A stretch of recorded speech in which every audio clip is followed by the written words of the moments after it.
They're always so loud. That's the first thought that shot through her mind, a nasty little spark of prejudice she'd never admit to anyone. She saw the young black man in seat 2A, dressed in what she considered overpriced streetwear, speaking animatedly on his phone. She saw a target, not a passenger, a nuisance to be managed. She had no idea she wasn't looking at some random guy trying to show off. She was looking at the sole heir to a multi-billion-dollar empire, a man who held more power in his little finger than she'd see in 1,000 lifetimes. She decided to teach him a lesson about respect, but in the next 60 seconds, she would learn a lesson of her own. Some people don't just complain to the manager. They buy the whole damn system just to shut it down. The air in the first-class cabin of Transatlantic Airways, Flight 815 from New York to London, was a carefully curated illusion of tranquility. The scent was a bespoke blend of lavender and chamomile. The lighting was a soft, simulated twilight. And the champagne was a vintage brut that cost more per bottle than a coach ticket. For the flight attendants working this section, the job was less about service and more about performance art.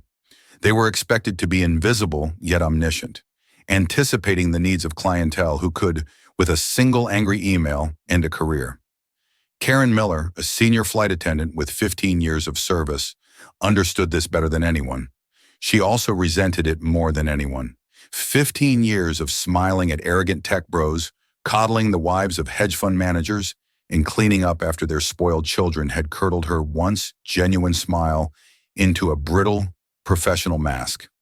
At 42, with a mortgage that felt like a lead weight and 2 kids in college, she was tired. The glamour had long since faded, replaced by the gnawing anxiety of keeping her job in an industry that prized youth and pliability. Her gaze fell on seat 2A. Marcus Thorne. He was young, maybe 25. He was handsome, with a sharp, intelligent face and a physique that spoke of disciplined training, not just a gym membership. He was also black, and in Karen's weary, prejudiced mind, these facts coalesced into a familiar, irritating stereotype. He wore a deceptively simple gray hoodie that she knew, from a glance, was from a designer like Loro Piana, costing thousands. On his wrist was an Audemars Piguet Royal Oak, its octagonal bezel catching the cabin light. To Karen, this wasn't a sign of success. It was a costume. He was playing a part, she thought, a rapper or an athlete who'd stumbled into money and was now determined to make everyone aware of it. The source of her immediate irritation was his phone call. He was speaking Japanese, his voice a low, focused murmur.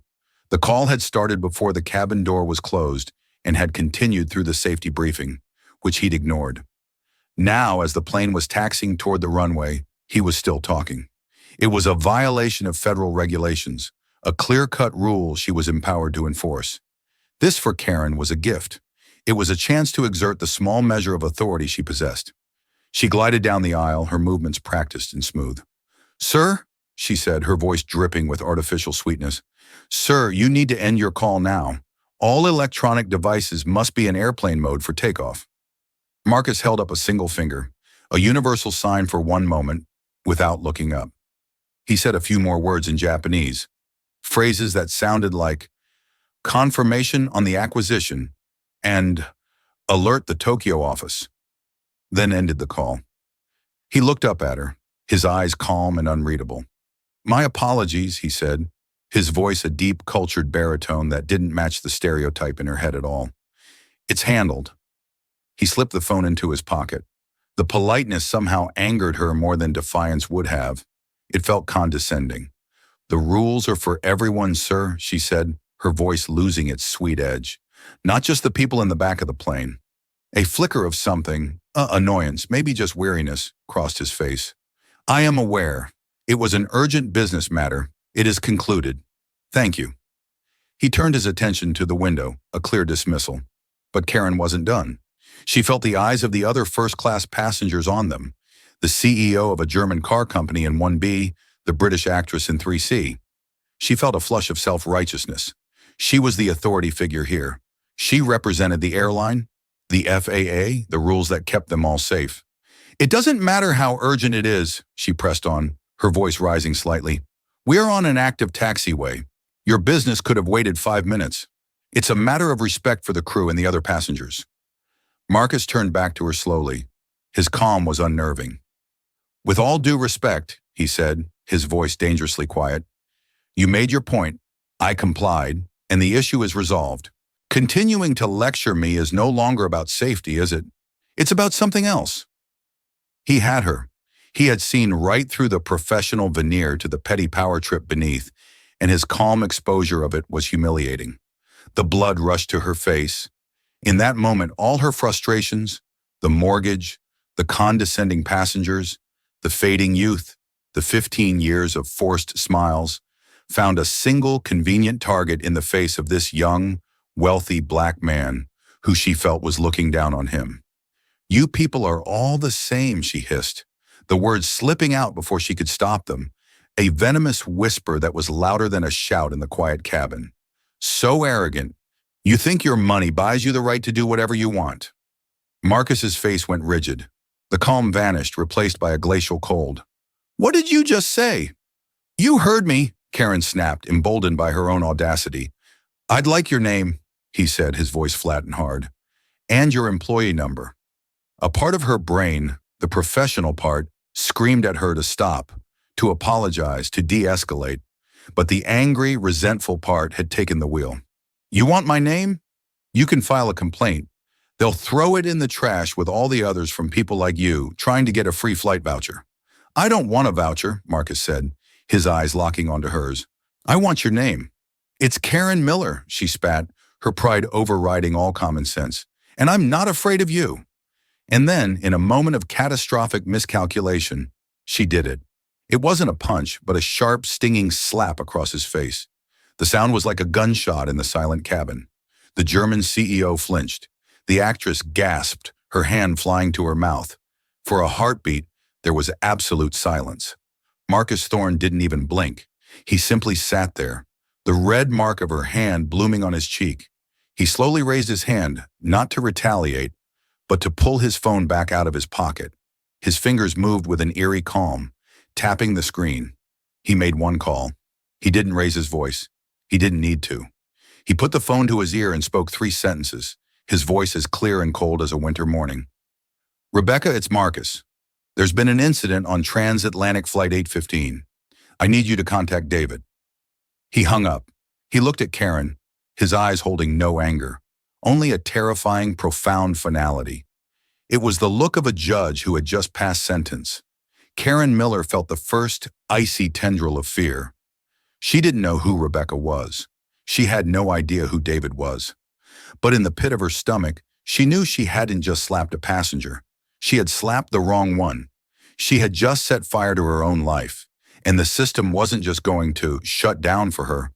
It was going to grind her into dust. David Lowell, Chief Legal Officer for Thorne Dynamics, was in a meeting discussing the final details of a multi-billion-dollar green energy acquisition in Scandinavia when his private line buzzed.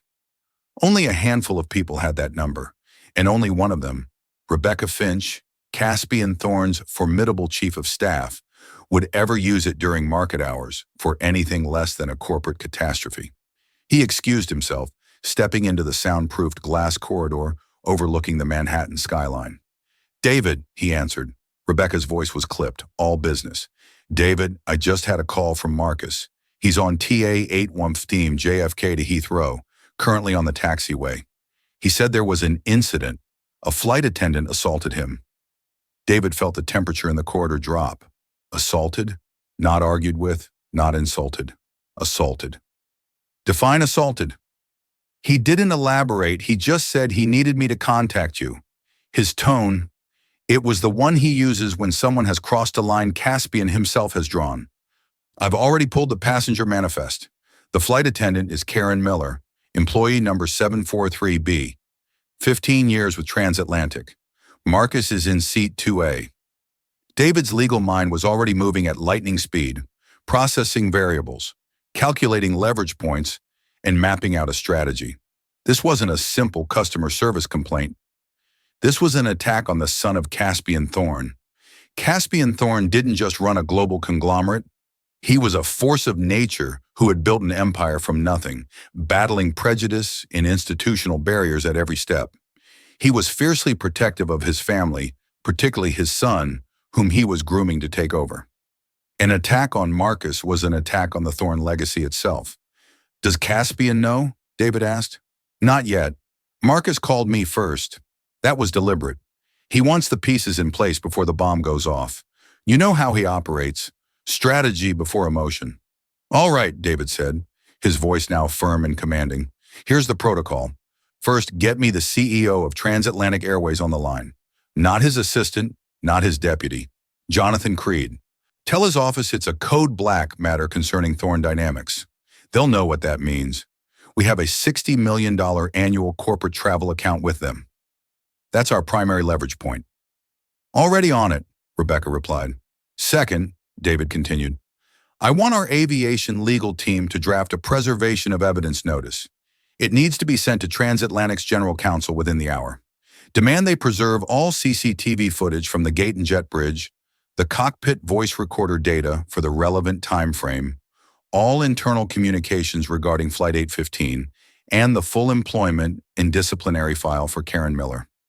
Emphasize that any deletion of this data will be treated as spoliation of evidence and met with maximum legal penalty. Drafting now. Third, find out who was sitting near Marcus. Seats 1B, 1A, 3C, 3A. Get their names. We need witnesses. Rebecca, I need you to be discreet.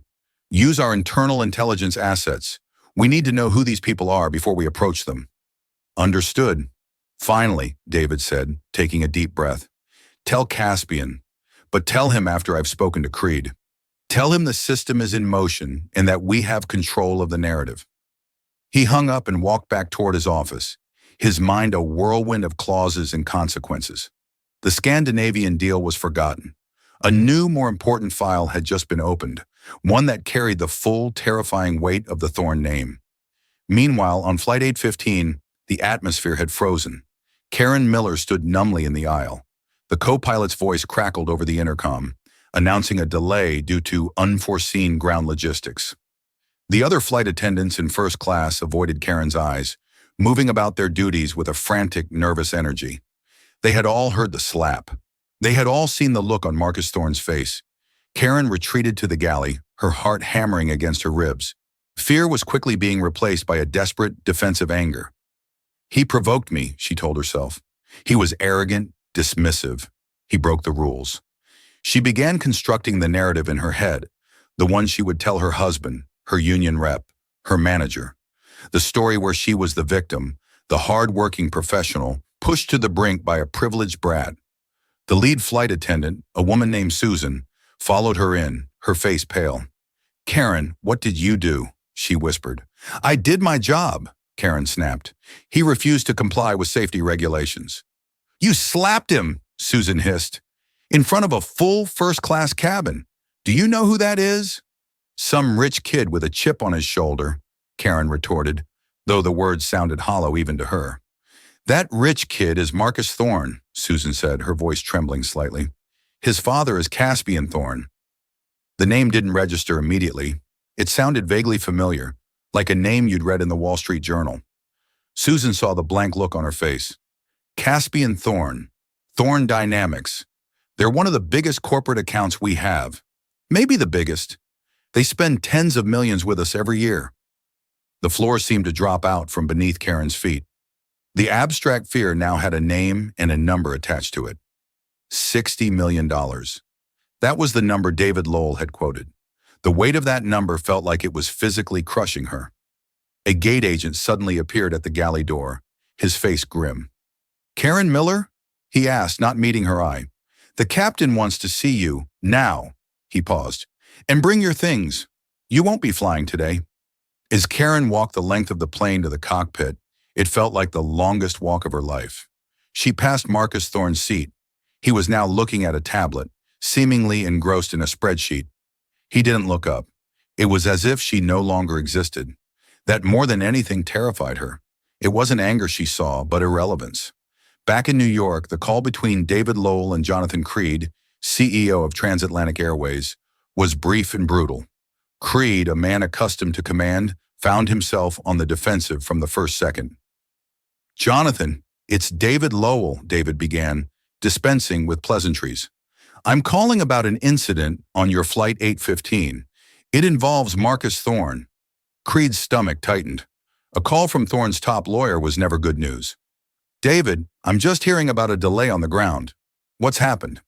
"One of your employees, Karen Miller, physically assaulted Mr. Thorne in the first-class cabin. An unprovoked assault, witnessed by multiple passengers." There was a stunned silence on the other end of the line. "Assaulted? Are you certain?" "Completely," David said coldly. "Now, Jonathan, we can handle this in one of two ways. The first way is that I file a multi-million-dollar lawsuit against your airline for battery, negligence in hiring and supervision, and intentional infliction of emotional distress. The press will have a field day with the story. Transatlantic flight attendant attacks black passenger in racially motivated incident. I will subpoena your executives, your training manuals, and the employment records of every flight attendant you've hired in the last 5 years. I will make your company the poster child for corporate malfeasance and systemic racism. Your stock will tank, and that $60 million account you have with us will vanish, as will the accounts of every business associate Caspian Thorne has, which, as you know, is a significant portion of the Fortune 500. Creed felt a bead of sweat trickle down his temple. "And the second way?" he asked, his voice strained.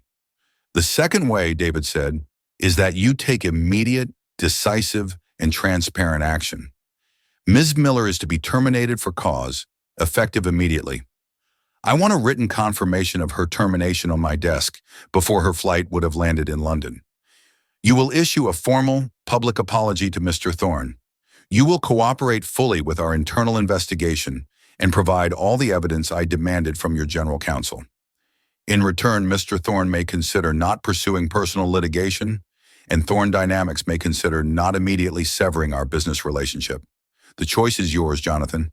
You have about 5 minutes to make it." The message was clear. This wasn't a negotiation. It was a surrender. The system wasn't just being leveraged. It was being commandeered.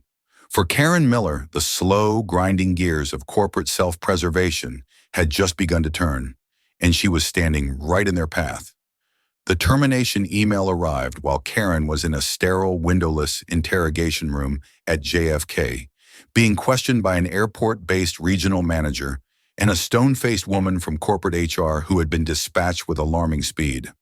Karen was halfway through her carefully constructed narrative, the one where Marcus was the belligerent aggressor and she was the stalwart defender of federal aviation law, when the regional manager's phone buzzed. He glanced at it, his eyes widened, and he slid the phone across the table to the HR woman. She read the message, and her already severe expression hardened into something resembling granite. "Ms. Miller," the HR woman said, her voice devoid of any warmth, "I think we have everything we need." She slid the phone back. "Transatlantic Airways has a zero-tolerance policy for physical altercations initiated by our staff. Regardless of any perceived provocation, your employment is terminated, effective immediately, for gross misconduct." The words hung in the airless room. "Terminated?" Karen stammered. "You can't. I have a union. There's a process. You haven't even heard my side of the story." "We have the preliminary report from the captain and the lead flight attendant," the manager said, his tone now icy. "More importantly, we have a formal complaint from the injured party. The decision has been made at the highest executive level. It is final. An escort will see you to the employee exit. Your final effects will be mailed to you." It was a corporate execution, swift and merciless. Her 15 years of service, her loyalty, her performance reviews, all of it had been vaporized in an instant. The system she had dedicated her life to had turned on her and ejected her without a second thought to protect itself from a greater threat. She was escorted out of the airport like a common criminal, her ID badge confiscated, her access codes revoked. The humiliation was a physical ache. When she got to her car in the employee lot, she finally broke down, sobbing with a mixture of rage, fear, and disbelief. "This isn't fair," she thought. "Because of him, that arrogant bastard."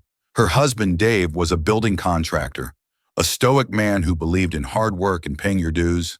When Karen got home and told him her version of the story, leaving out the racial slur and framing the slap as a panicked, defensive gesture, he was predictably outraged.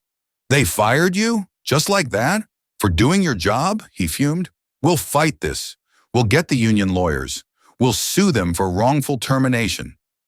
Karen clung to his anger like a life raft. Yes, that's what they'd do. They would fight. They'd expose the airline for kowtowing to some rich bully. Her victim narrative solidified, becoming her reality. But the machine set in motion by Marcus Thorne's call was far from finished. It wasn't just about getting her fired. That was merely the opening move. David Lowell's team worked with surgical precision. Within hours, they had identified the passenger in seat 1B, a Mr. Wei Chen, a senior partner at a Singapore-based private equity firm. A quiet, observant man in his late 60s.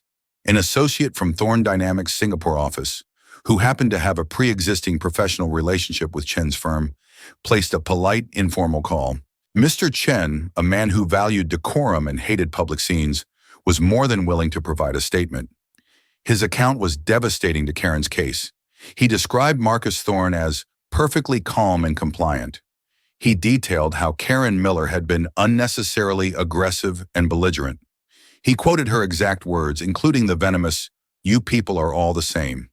And he described the slap as a shocking and unprovoked act of violence. He agreed to sign an affidavit to that effect. The statement from the actress in 3C, a rising starlet who was terrified of bad press, was less detailed but corroborated the core facts. The narrative was now cemented, not by the word of a rich kid, but by independent, high-credibility witnesses. The next blow was financial. As promised, David Lowell faxed a formal notice to Jonathan Creed's office.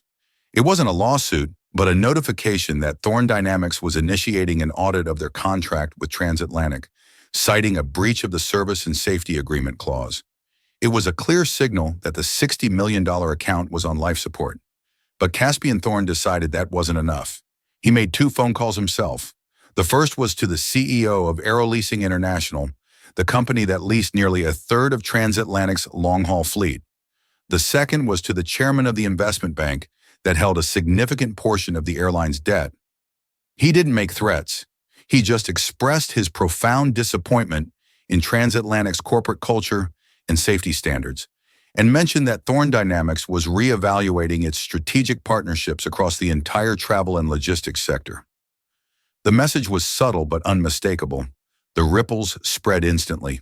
An airline's reputation is its most valuable asset, and the quiet disapproval of a man like Caspian Thorne was like a virus in the financial markets. Whispers started on trading floors. An influential analyst at a major bank, catching wind of the Thorne situation, downgraded Transatlantic's stock from buy to hold, citing potential C-suite instability and contract risks. The stock, already fragile from rising fuel costs, wobbled. It dropped 4% by the end of the day. By the morning, after the news of the downgrade hit the pre-market wires, it was down another 7%. On paper, Transatlantic Airways had lost nearly $500 million in market capitalization, all because of one slap. For Karen and Dave, the world was shrinking. The union rep, after hearing the airline's evidence, including Mr. Chen's witness statement, called Karen back. His tone had shifted from combative to funereal. "Karen," he said gravely, "this is bad. They have a signed affidavit from another first-class passenger. He's quoting you verbatim about what you said before you hit him." "He's lying. It's a misunderstanding," Karen insisted, her voice shrill with panic. "They also have the lead flight attendant's statement confirming she heard it." "Karen, a physical altercation is one thing. We can sometimes fight that. But documented, racially charged language? There's no defense for that.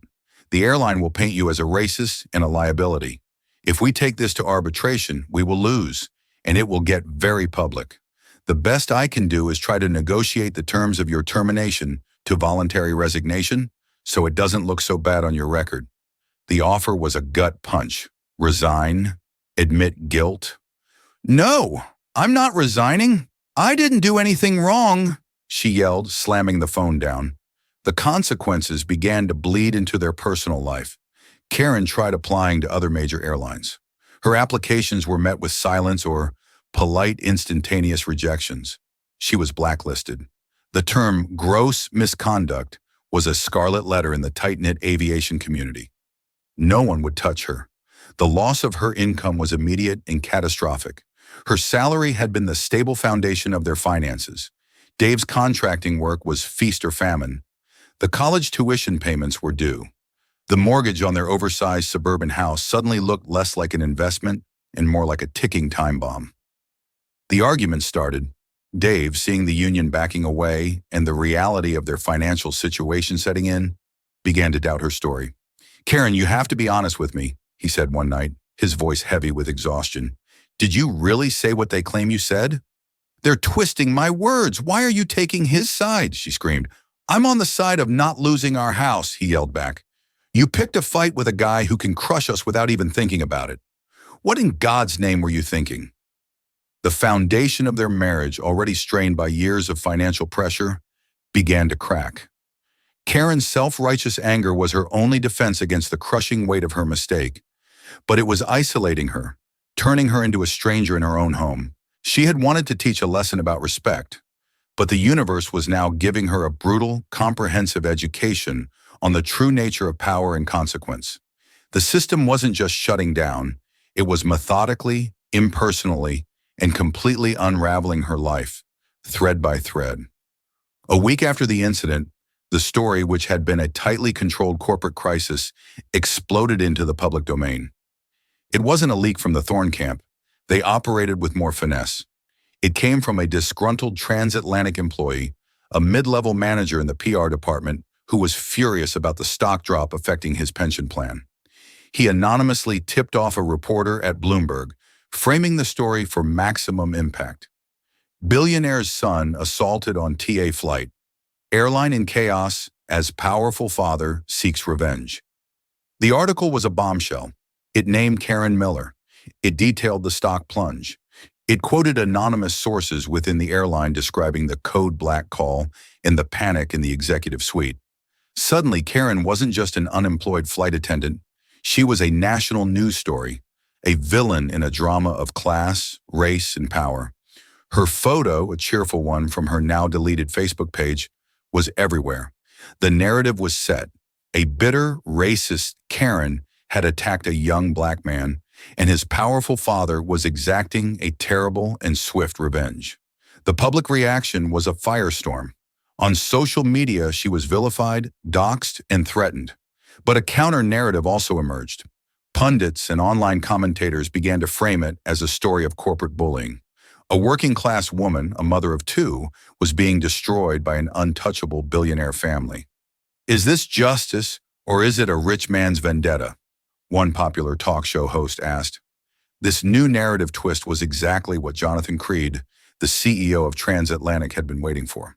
He saw an opportunity to salvage his airline's reputation by shifting the blame. He authorized his PR team to leak a new piece of information, a subtle but brilliant piece of misdirection. They began to reluctantly confirm to select journalists that the Thorne family had rejected a very generous private settlement offer, including a substantial donation to a charity of their choice and a personal apology. The implication was clear.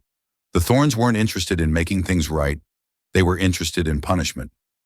This was the first twist of the knife, designed to paint Marcus and his father as vindictive. The truth was more complex. David Lowell had indeed been approached with a settlement offer. It included a seven-figure payment and a binding non-disclosure agreement. Marcus had rejected it instantly. In the gleaming minimalist boardroom of Thorne Dynamics, overlooking Central Park, Marcus faced his father. Caspian Thorne, a man whose presence filled any room, listened intently. He was immaculately dressed in a bespoke suit, but his eyes held the unyielding hardness of a man who had fought for everything he had. "They want to buy our silence, Dad," Marcus said, pacing the floor. "They want to write a check, sign an NDA, and pretend this is about money. It's not. It was never about money. It was about the look in her eyes, the assumption, the you people." "I know," Caspian said, his voice a low rumble. "I've seen that look 1,000 times. In boardrooms, at banks, from policemen. It's the tax we pay for our success, for our existence." And I'm tired of paying it, Marcus shot back. If I accept their money, I validate their thinking. I let them believe that my dignity has a price tag. That woman, Karen Miller, she's just a symptom. The disease is the corporate culture that protects and enables people like her until they cross the wrong person. What about the people who don't have David Lowell on speed dial? Who do they call?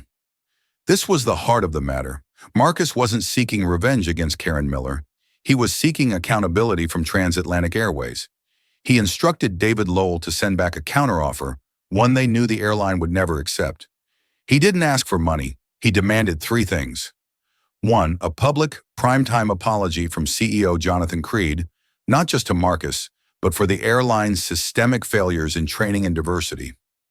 Two, the implementation of a mandatory company-wide de-escalation and implicit bias training program, designed and audited by an independent firm of the Thorns' choosing. Three, the establishment of a multi-million-dollar, independently administered fund to compensate any passenger or employee who had filed a substantiated claim of racial or gender discrimination against the airline in the past 5 years. It was a masterstroke. It was an offer the airline couldn't accept without admitting massive institutional guilt, but couldn't refuse without looking like they were trying to cover it up. It shifted the narrative from a personal vendetta to a fight for systemic change. But then came the second, deeper twist, the one no one saw coming. A young, hungry, investigative journalist named Chloe Martinez, not content with the mainstream narrative, started digging into Karen Miller's life. She wasn't looking to absolve her, but to understand her. Why would a 15-year veteran snap so spectacularly? Chloe uncovered something buried deep in Transatlantic's HR archives, something a standard background check would miss. 5 years earlier, Karen Miller's co-pilot and close friend, a man named Frank, had suffered a massive mental health breakdown mid-flight, an event the airline had successfully and quietly covered up. He had been dangerously overworked, flying multiple back-to-back international routes. Karen had been the one to notice his erratic behavior and had filed a confidential report with HR, warning them that he was a danger to himself and the crew. Her report was ignored. 3 weeks later, Frank was found dead by suicide. Karen had been devastated and furious. She filed a formal grievance, alleging that the airline's negligence and brutal scheduling had led to her friend's death. She fought them for months, but the airline's legal team buried her in paperwork, threatened her with a lawsuit for breaking confidentiality, and eventually promoted her to senior flight attendant with a raise, a classic corporate tactic of promote and silence. Chloe Martinez published her story. It didn't excuse Karen's actions, but it provided a tragic, damning context. Karen Miller was not just a perpetrator. She was also a victim of the same cold, inhuman corporate system she had attacked Marcus Thorne in the name of.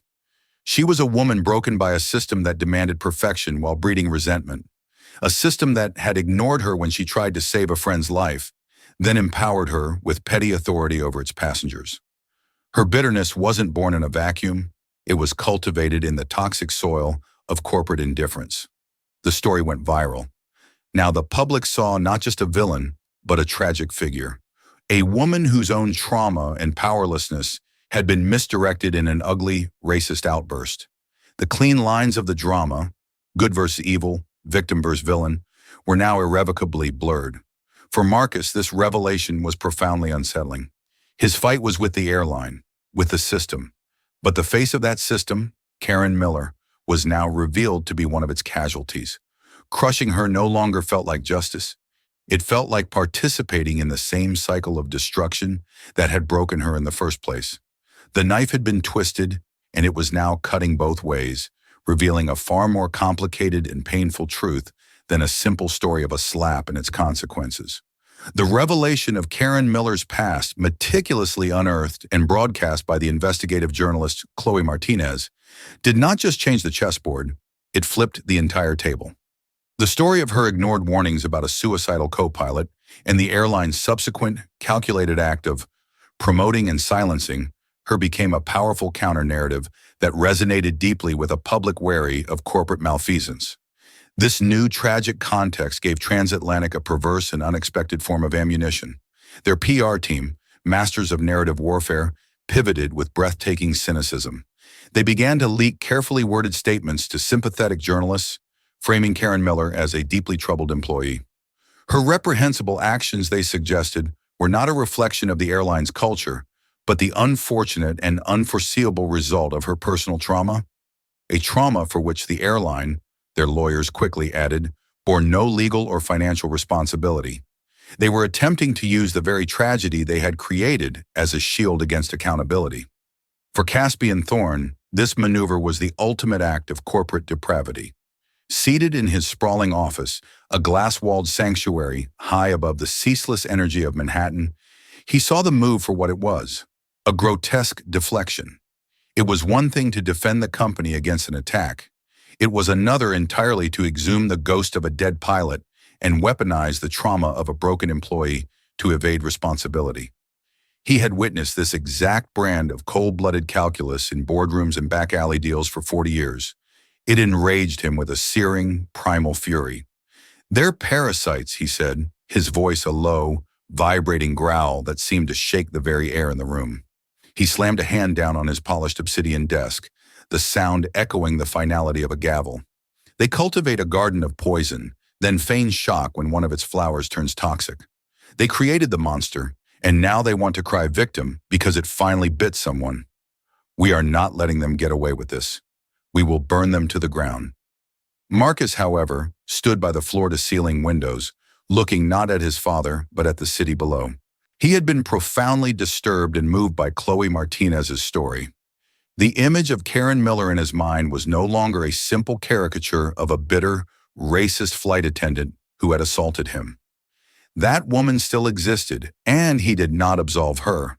But her image was now irrevocably intertwined with that of a whistleblower, a grieving friend, and a woman who had been systematically chewed up and spat out by the same soulless corporate machine she had so fiercely and wrongly tried to defend.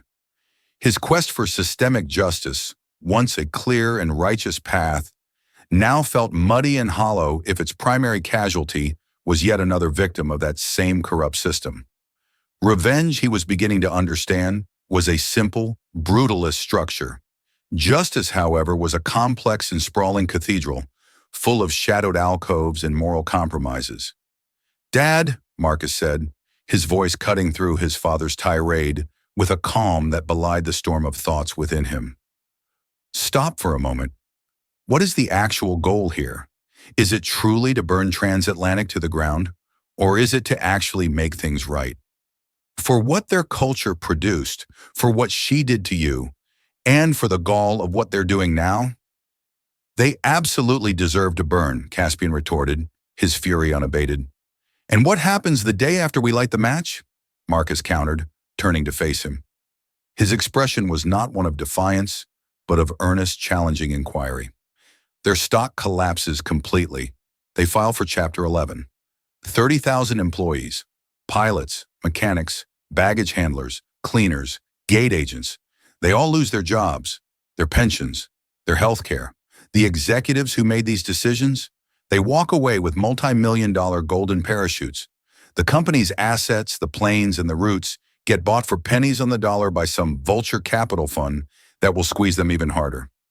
The system we hate doesn't die. It doesn't even change. It just gets a new, more ruthless owner. In that scenario, we haven't punished the guilty. We punish thousands of innocent people. We become the very thing we despise, an unaccountable, destructive force, ruining people's lives because we can." Caspian fell silent, the rage in his eyes slowly receding, replaced by a look of intense scrutiny. He studied his son, seeing not the wounded young man from the airplane, but the cool, strategic mind of a true leader. He saw his own legendary ambition and ruthlessness, but it was tempered with a deep well of compassion that he himself had often been forced to suppress during his long, brutal climb to the top. He saw the future of his legacy, and it was more nuanced and more powerful than he had envisioned. "What do you propose, Marcus?" Caspian asked, his tone shifting from warlord to collaborator. A slow, determined smile touched Marcus's lips. "We don't destroy them from the outside," he said. "We don't burn the house down. We buy the house, and we remodel it from the inside out. We changed the game entirely. The final move was executed with a breathtaking combination of speed, stealth, and audacity that would be studied in business schools for years. Thorn Dynamics, operating through a labyrinth of subsidiary investment arms and third-party brokers to mask its activity, began a massive, coordinated campaign of quietly buying up Transatlantic Airways' deeply depressed stock. With the share price hovering near an all-time low and market sentiment at rock bottom, it was the fire sale of the century. Simultaneously, David Lowell leveraged the relationships Caspian had primed weeks earlier. He approached the investment bank, holding a significant portion of Transatlantic's corporate debt, and purchased it outright. This dual-pronged attack gave them power as both owner and creditor. Within 10 business days, before any market analyst or financial reporter could piece together the pattern, Thorn Dynamics had completed its mission. They had become the single largest shareholder in Transatlantic Airways. While they didn't possess a majority controlling interest, their block of shares, combined with their new status as a primary debt holder, gave them enough power to force an emergency shareholder meeting, demand board seats, and effectively command the fealty of the board. The official announcement, filed with the SEC, sent a seismic shockwave through the financial world. Jonathan Creed, the embattled CEO of Transatlantic, was utterly blindsided. He was summoned not to a hostile negotiation with an angry client, but to the Transatlantic corporate boardroom for a meeting with his new and most powerful boss. Creed walked into the room, a man visibly aged by a month of crisis, to find Marcus Thorne and David Lowell waiting for him. Caspian Thorne was deliberately not present. This was Marcus's victory to claim. "Mr. Creed," Marcus began, his voice devoid of triumph, instead imbued with a calm, surgical precision. "As of this morning, my family's firm is your largest investor. We believe in the long-term potential of this airline as a brand and an asset. However, we have zero confidence in its current leadership and its demonstrably toxic corporate culture. As such, you have two options before you. Option A, you and your entire executive board tender your resignations, effective immediately. In return, you will receive your standard, non-accelerated severance packages as stipulated in your contracts, and we will not pursue any further legal action against you or your board members personally for gross mismanagement and dereliction of duty. Option B, you refuse. In that case, we will initiate a hostile takeover, which we will win. We will then gut this company from the top down, and David here will personally lead a litigation effort that will ensure you and your colleagues never work in this industry or any other again." Jonathan Creed, who a month ago had been a titan of the aviation industry, looked at the calm, unyielding face of the young man he had so disastrously underestimated. He saw no room for negotiation. He saw only the end of his career. He was utterly and completely beaten. He chose option A. In the weeks that followed, Marcus Thorne, backed by the full institutional power of his father's empire, orchestrated a complete and systematic overhaul of Transatlantic Airways. He installed a new, diverse, and forward-thinking board of directors. He hired a new CEO, not from the insular world of legacy airlines, but a celebrated logistics and corporate culture expert named Sarah Jennings, known for her revolutionary work in turning around struggling companies. With the new leadership in place, Marcus implemented, by force of will and weight of ownership, every single demand from his original, rejected counteroffer. CEO Sarah Jennings delivered a primetime public apology, not just to Marcus, but for the airline's documented systemic failures in training, diversity, and employee welfare. The independently designed, state-of-the-art anti-bias and de-escalation training program became mandatory for every single employee, from the boardroom to the baggage handlers. And the fund to compensate past victims of discrimination was formally established, endowed with an initial $10 million contribution from Thorn Dynamics itself. A clear message that this was a new era of accountability. But Marcus did one last thing, something no one, least of all the person it concerned, could have ever expected. He instructed the new head of human resources to reach out to Karen Miller. It was not with a lawsuit or a threat, but with an invitation. A week later, Karen, nervous and bewildered, found herself sitting in a private meeting room with the new CEO, Sarah Jennings. Jennings, a woman with a warm but no-nonsense demeanor, did not mince words. She first acknowledged the airline's profound and unforgivable role in the death of Karen's friend and the subsequent cynical cover-up.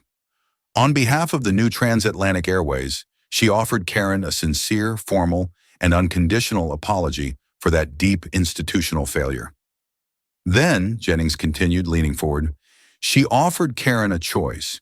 You can accept a significant financial settlement for that past grievance, along with a lifetime gag order, and walk away. Start a new life. We wouldn't blame you, or you can accept a new role with us. Karen's heart pounded. A new role? After everything? The role isn't as a flight attendant, Jennings clarified. It's a paid consulting position. You would work directly with the independent firm we've hired to design and implement our new employee training programs. Your experience, Karen, it's uniquely valuable. You have seen the absolute worst of this system's failures from both sides. You were a victim of its negligence, and you became a perpetrator of its prejudices. You know where the rot is because you lived in it. We want you to be paid to help us ensure that what happened to your friend and what you did to Marcus Thorne can never, ever happen again. Karen Miller sat in that pristine corporate office, a place she thought she'd never enter again, except in nightmares, and for the first time in what felt like a lifetime, she wept. These were not the hot tears of rage she'd cried in her car, nor the panicked tears of self-pity she'd shed to her husband. They were the tears of a profound, soul-shattering catharsis. She had been dragged to the absolute bottom, forced to confront the ugliest, most venomous parts of her own character. And there, standing in the smoldering wreckage of her life, she was being offered not a pardon, which she knew she didn't deserve, but something far more valuable, a chance at redemption, a chance to build something better from the ruins of her own making. Through her tears, she nodded. She accepted. The karma of that slap had indeed hit her, with the force of a tidal wave, relentless and devastating. It had stripped her of her job, her pride, her marriage, and her illusions. But the final reckoning, orchestrated by the very man she had wronged, was not about destruction. It was about a forced, painful, and ultimately transformative rebirth. Marcus Thorne hadn't just shut the system down. He had bought it, taken it apart piece by piece, and was now painstakingly putting it back together, stronger and more human than it had ever been before. It was the ultimate demonstration of power, not the raw, brutish power to crush, but the far greater, more profound power to remake. So what can we learn from this story? It's a brutal reminder that every action, no matter how small, can trigger an avalanche of consequences. For Karen Miller, a single prejudice-fueled decision set off a chain reaction that cost her everything she thought she knew. But it's also a story about the difference between revenge and justice. True power isn't about crushing your enemies. It's about having the strength and the vision to change the system that created them. Marcus Thorne could have simply destroyed the woman who wronged him, but instead he seized the opportunity to rebuild an entire corporation, and in a strange twist of fate, gave her a path to redeem herself. It's a complex, messy, and real-life example of how karma doesn't always just punish. Sometimes it forces a reckoning that leads to profound change. What do you think? Was this justice? Was the outcome fair to everyone involved? Let me know your thoughts in the comments below. And if you enjoy stories about when the system gets a serious reality check, make sure to hit that like button, share this video with a friend, and subscribe for more content just like this.